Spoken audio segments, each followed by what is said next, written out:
The 30-second prophet. The rooftop was slick with rain, the kind that made every surface a potential grave.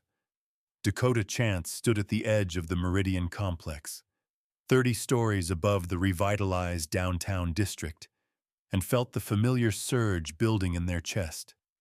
Heart rate climbing, adrenaline flooding the veins. The precognition would come soon.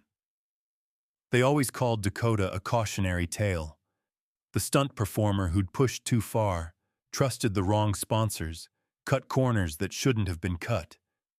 A failed motorcycle jump 3 years ago had left them with a shattered left femur, a reputation in pieces, and exactly 0 offers from legitimate production companies. The parkour underground was all that would take them now. Dangerous, unregulated, and increasingly obsessed with stunts that bent the line between genius and suicide. But 3 months ago, something changed. The first vision hit during a simple warehouse climb. Dakota's hands had slipped on a rusted beam, and in the split second before falling, they saw it. The beam giving way completely, watched themselves plummet into jagged metal below. In that frozen 30 seconds of precognition, they'd caught the next handhold, pivoted left, found safety. The vision had saved their life. It happened again and again. Each time the adrenaline spiked, right before a jump, during a dangerous climb, in those moments when mortality became real, Dakota would glimpse the immediate future like watching a ghost film of their own imminent death. Then they'd correct. They'd survive. The underground community noticed. Word spread through encrypted channels and darknet forums. Dakota Chance, the disgraced stunt person, was back, and they were impossible to kill. But there was a price. Each vision came with something else. A fragment. A memory that wasn't theirs. The first time, Dakota saw a rooftop they'd never visited, under moonlight instead of rain. A figure in a leather jacket from the 80s, hair bleached white, performing an impossible backflip across a gap that was too wide, too dangerous. The vision lasted only a second after the precognition faded, but it was vivid enough to taste. The metallic flavor of fear, the electrical sting of ambition. The second time brought another fragment. The same figure, older now, teaching someone else. A younger person with uncertain eyes. Words Dakota couldn't quite hear, but the emotion was clear. Desperation mixed with hunger. By the 20th vision, Dakota had started keeping notes. The figure in the fragments was always the same person. Always performing increasingly impossible stunts, always on this rooftop complex. And always, there was something in those fragmented memories that felt like a call. Come higher, jump farther, risk more. Tonight, standing in the rain, Dakota knew something had shifted. The vision came without warning, sharper than before. More detailed. A jump across a chasm between 2 warehouses. The gap was at least 40 feet. The landing surface was crumbling concrete with exposed rebar. One mistake meant impalement or a 3-story fall into the ravine below. In the vision, Dakota made the jump perfectly, soared across the gap like gravity was a suggestion. But then a figure appeared on the opposite rooftop. The same figure from the fragments, now so clear that Dakota could see their face. Young, maybe 25, with eyes that burned like neon. The figure beckoned. Come back. One more jump. The vision ended. Dakota gasped, stumbling backward from the edge. That's when they saw the message spray-painted on the rooftop access door.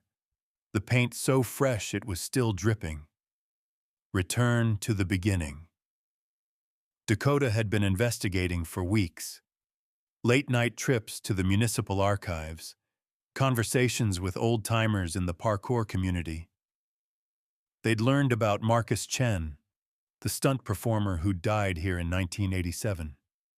He'd attempted the Meridian Jump, a legendary stunt that required leaping from one warehouse to another across a gap that had claimed two performers before him. Marcus had attempted it on a rain-slick rooftop, just like tonight. Nobody had ever successfully completed the Meridian Jump. Everyone who'd tried had either died or given up parkour entirely. The archives had one photo of Marcus. It was him. The figure from the fragments. Dakota's hands had shaken holding that old newspaper clipping. But here's what the official reports didn't mention. Marcus's body was never recovered. He'd vanished that night, leaving only a suicide note that read, "The rooftop remembers. It keeps what it takes." The underground community had made Marcus into a myth. They said his ghost walked these rooftops, testing those worthy enough to see him. Some said he was trying to protect the community by appearing as visions that saved lives. Others whispered darker things, that Marcus was recruiting, that he was luring skilled performers toward the same stunt that killed him, seeking a companion in whatever existed beyond the edge of those rusted warehouses. Dakota had become obsessed with finding the truth. The rain intensified. Dakota moved toward the Meridian Point, the exact location marked on the old architectural blueprints, where the jump would be attempted. Their body moved with the focused precision that had made them famous before the fall. The competitive drive that had built their reputation was burning hot now, mixing with something darker. The need to prove themselves, the hunger to become legendary. And underneath it all, a voice that wasn't quite their own whispering, "Come back. Finish what was started." The opposite rooftop seemed to glow in the neon-soaked darkness. 30 seconds of perfect precognition sat in Dakota's future like a gift. They could see themselves making the jump, landing safely, ascending into that higher world where only the truly dangerous belonged. But there was a problem. Dakota had been reviewing the old police reports all wrong. They'd been so focused on the mystery that they'd missed what was hidden in plain sight. In the original 1987 incident report, there was a secondary victim, a young stunt performer named Riley Chen, who'd been hospitalized after the Meridian Jump. Riley had survived, but barely. The report mentioned severe psychological trauma and a statement that Riley had been lured into the attempt by an older mentor figure. Riley Chen, same last name as Marcus. Dakota's hands went to their phone, pulling up the social media profile they'd found weeks ago but dismissed. A parkour instructor named Riley Chen, active in the underground community, posting cryptic messages about finishing the legacy and completing the circle. That's when it hit them. Riley wasn't being haunted by Marcus's ghost. Riley was Marcus's student, the person in those fragmented memories. And Riley had spent 37 years obsessed with finishing the Meridian Jump, obsessed with getting someone else to finish it. The precognition visions Dakota had been experiencing weren't supernatural. They were being induced, triggered deliberately. Dakota had been testing equipment at Riley's facility for the past month. Training gear that had felt slightly off, weights that seemed calibrated wrong, obstacle courses that stressed the nervous system in particular ways. Riley had been a mentor figure, exactly as described in those fragmented memories, always encouraging Dakota to push harder, to test the limits, to become legendary. The spray-painted message made sense now. Return to the beginning. Not Marcus's beginning, Riley's beginning.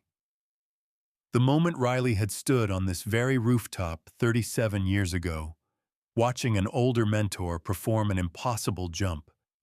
The moment Riley had learned that some stunts were worth dying for. Dakota's hands were shaking as they pulled back from the edge of the Meridian point. The precognition surged one final time, not showing the future, but the past. Dakota saw it clearly now. Riley Chen, younger, standing exactly where Dakota stood now. Marcus Chen, performing the jump, and the moment of impact, not at the landing, at the takeoff. Marcus's feet had slipped, just slightly. A mistake in the rain, a moment of hesitation that had killed him. But that wasn't what Riley remembered. Riley had rewritten it in their mind as something beautiful, something worth pursuing. "I was wondering when you'd figure it out," a voice said behind Dakota. Riley emerged from the shadows of the rooftop access door. They were older now, weathered by decades of obsession, but their eyes burned with the same neon intensity from Dakota's visions. "You've been giving me the precognition," Dakota said. It wasn't a question. "Enhancing your natural sensitivity to adrenaline," Riley corrected. "Helping you see further. I've been studying precognitive markers for years. You're the first one who actually had it naturally. The equipment, the mentoring, the subtle psychological pressure, it all opens the pathways in the brain that allow extended temporal perception." "Why?" "Because I can't do it anymore," Riley said softly. "My body's too old. My mind's too trapped. But if I could find someone young enough, talented enough, driven enough to complete the Meridian Jump with genuine precognitive ability, someone who could actually see the future and still choose to make that jump, then maybe Marcus wouldn't be alone out there anymore." Dakota felt the hunger pulling at them. The adrenaline was rising again. The precognition was ready. They could see the jump perfectly now. They could feel the immortality waiting on the other side. "That's insane," Dakota whispered. "So is choosing to be legendary," Riley replied. "You came here because you wanted to rebuild your reputation. You stayed because you wanted to be something more than human. Look at yourself, Dakota. You feel it. The jump, the future, the glory." Dakota did feel it. The siren song of danger dressed in neon and concrete. But they also felt something else. The weight of the past 3 months. Every vision that had been engineered to make them crave the adrenaline more. Every moment of precognition that was really just Riley's manipulation, designed to build tolerance for greater risk. Every conversation where Riley had subtly, carefully, guided Dakota toward exactly this moment. The Meridian Jump had claimed multiple lives because it was impossible. But more than that, it was designed to create a mythology around failure. Each person who attempted it became a ghost story. And those ghost stories created the hunger in the next person. Riley had survived the jump once, when they were younger, when their reflexes were sharper. But they'd become trapped in that moment, unable to move beyond the thrill of nearly dying, unable to accept that survival wasn't the same as success. Now they wanted a companion in the myth. Dakota took a step back from the edge. "No," they said. Riley's expression shifted. "You don't understand what you're giving up." "I understand perfectly," Dakota said. "You're offering me the same thing you've been chasing for 37 years. A lie dressed up as immortality. Marcus didn't conquer that jump. He died attempting it. And you've spent your whole life trying to make his death mean something by getting someone else to die too. The precognition isn't real in the way you want it to be," Dakota interrupted. "I can see 30 seconds into the future when adrenaline spikes. But 30 seconds isn't enough to know the outcome of a 40-foot jump." It's just enough to keep me safe. Just enough to let me live to attempt another challenge tomorrow. Dakota moved toward the rooftop access, putting distance between themselves and the edge. My reputation is already shattered, Dakota continued. I came here thinking I could rebuild it by becoming dangerous, by pushing further than anyone else. But legendary doesn't mean dead. It means surviving to inspire others. It means using this ability to save lives, not to join Marcus in whatever ghost story he's become. Riley moved forward, and for a moment, Dakota thought they might try to force the issue. But instead, Riley simply sat down on the wet rooftop, their body folding in on itself like something deflating. He called to me, Riley whispered. Even after all these years, I could feel him on these rooftops, in the air, waiting. That wasn't Marcus, Dakota said quietly. That was you, waiting for yourself to become someone you could admire. The rain fell harder. In the distance, Dakota could hear the city breathing beneath the neon glow.